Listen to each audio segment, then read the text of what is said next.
Why zinc oxide is called amphoteric oxide? This is, we can say, the most expected question for the board exam of class 10.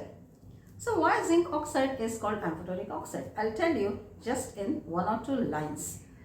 And I will end this video with one precious note for you. Okay. So first, why zinc oxide is called amphoteric oxide?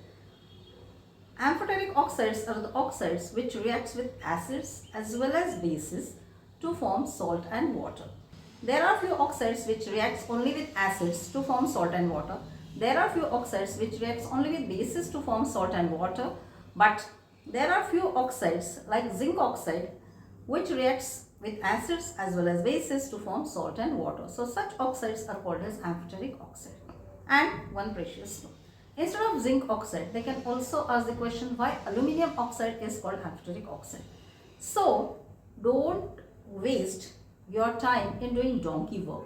Means don't learn the answers separately. Just understand the concept. What is amphoteric oxide? Means what I mean to say here is understand the concept instead of by-hearting the answers. Do smart work instead of donkey work. So this was the note for the students. Hope this video was quite helpful to you. And if it's helpful to you, don't forget to share this among your friends. And to get the updates of such useful, interesting, helpful videos, don't forget to press the subscribe button. Subscribe our channel to get the updates of such interesting videos. My dear students, thank you so much for watching this video.